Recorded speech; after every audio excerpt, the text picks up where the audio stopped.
こんにちは、テリーです。こんばんは、ゆっくりです。ご視聴ありがとうございます。ありがとね。さて前回は、ジャングルが見つからなくて諦めて、ピラミッド建築作業を再開しました。正直ジャングル舐めててすみません状態です。メサなんかより何倍も見つけづらいと認識を改めました。テリーが探しているものが見つけづらくなるだけよ。で、手持ち木材ハーフブロックを5層まで積みました。引き続き建築作業を進めます。さて、ジャングルはスルーして、6層目はアカシアの木材を積んでいきます。これから積む建築材の予定も、ジャングルはなかったことになりました。仮置きブロック積んで後で入れ替えたりしないのね。後で後悔しそうだけど。ジャングルに恵まれなかった今の私にとっては、ジャングルに恵まれた未来の私の気持ちなんてどうでもいいです。むしろ手遅れでざまあです。どれだけ悲願でいるのよ。さてそういえば、立方体建築材を積むのは初めてです。ハーフブロックの層よりだいぶ時間短縮できるんじゃないでしょうか。ブロック1300個近く積むわけだし、そこそこ短縮されてもおかしくないわね。やっぱり現状、1層の建築ですら1時間超えしてしまうのが辛いです。工夫しないと。とりあえずどちらの層の足場を使ってもあまり大差ないですね。落下防止にシフトをしっぱなしが不可欠です。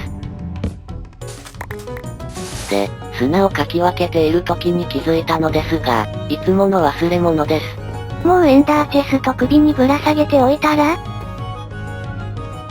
で、拠点のエンダーチェストを回収した戻り際に夜になったので寝たら、頭すっきりです。おかげで地図まで持って行き忘れていたことに気づきました。マイクラで睡眠不足解消してるんじゃないわよ。さて建築作業というか土木作業再開しましたが、マイクラの通常世界には飛ぶモブが2種類いるんですよね。コウモリ、それに召喚したウィザーかしら。自然スポーンだけなら鶏？エンダーマンです。これは否定できないわ。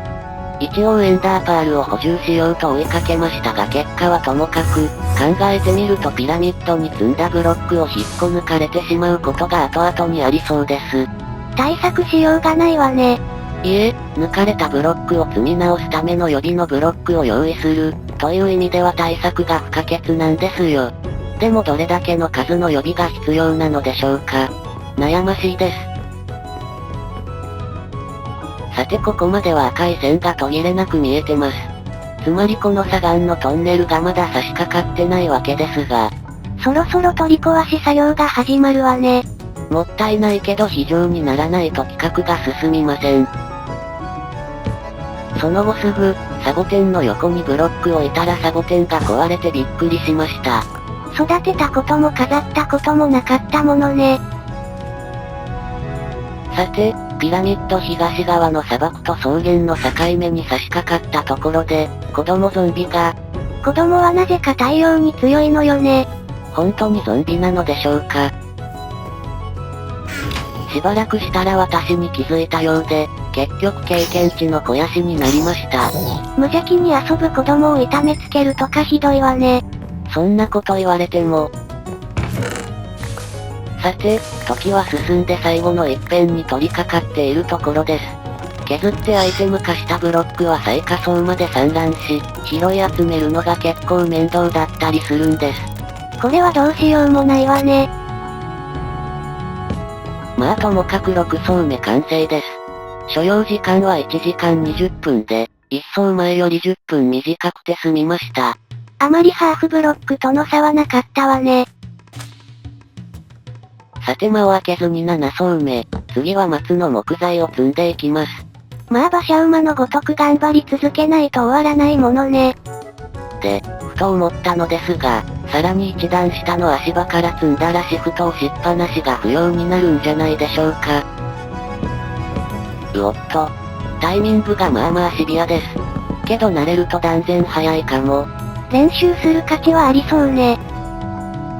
左をしっぱなしだと積むのが遅めですがタイミングは測りやすい。これ結構時間短縮に有効かも。ちょっとモチベーション上がってきました。さて、この砂岩のトンネルもこれ以上は待ったなしです。除去作業にかかるしかありません。で、これをどうしろと。砂を崩して窒息死するしかないわね。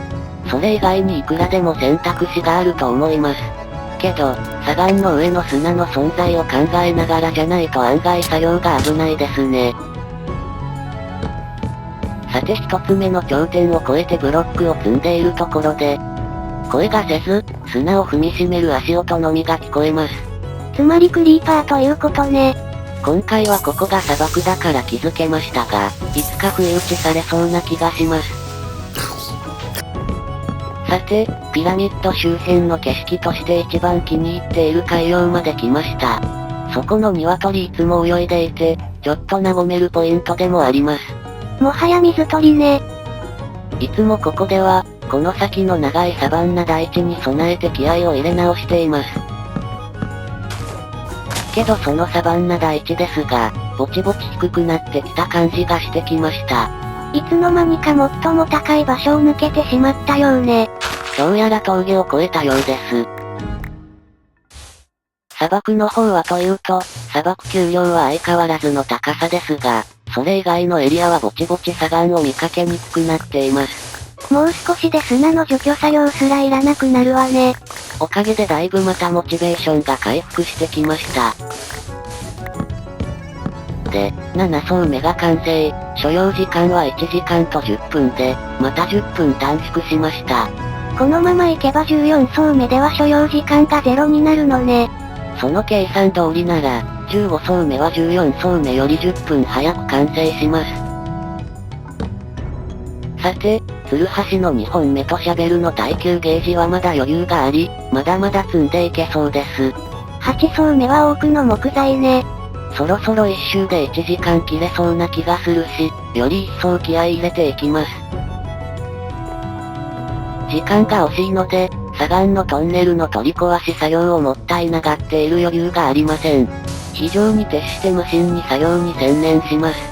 こうしてみると結構高いところまで登るのね。でもさほど怖くはありません。前作で何度もリスポーン拠点に飛び降りたせいでしょうか。トンネルふもとの少々のブロックも手際よく回収です。きちんと出口があるので問題ありません。さて、もはや地図上では線という表現がふさわしくなくなっています。まだ到底ピラミッドには見えないけどね。でも、何かの建造物の足場っぽくはなってきました。その20秒後、ショッキングなことが起きました。なんと、2回拡張した方の地図の、東側の線が消えてしまったんです。ついさっきまで表示されていたわよね。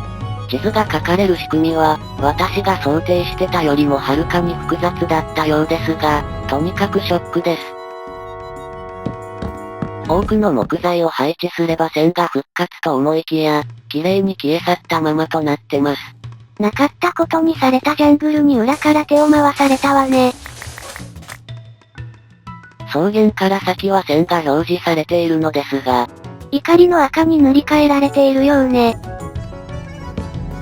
ピラミッド南に回って地図を更新させた時、秒が距離内に入ったエリアの色が変化したのがはっきりわかりました。つまり、地図上の色は周辺ブロック以外からも影響を受けているみたいなんです。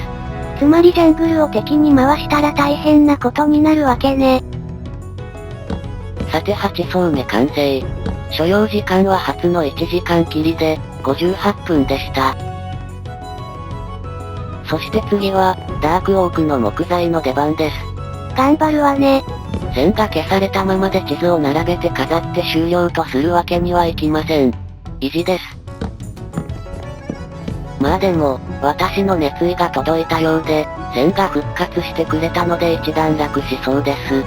きちんとジャングルに挨拶しに行かないとね。そもそもどこにあるんですか？それからしばらくして南のサバンナ大地を削っている時、ついに採掘用ツルハシ2本とも破損寸前です。ここでの修理費用はツルハシどちらもコスト5で、次回はコスト9になるでしょう。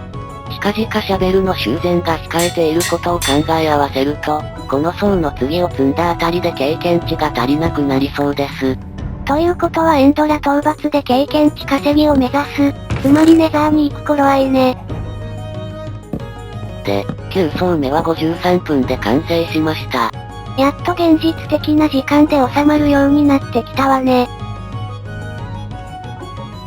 さて、ピラミッド拠点で地図を飾り直して一段落です。こちらは一応線が2本に増えたようです。で、縮尺の大きい地図はブロックごとに表示されてこんな感じに。こうしてみるとまだまだ序盤ね。砂漠丘陵とサバンナ大地を越えてから一気に進むと期待してます。さて今回はここまでです。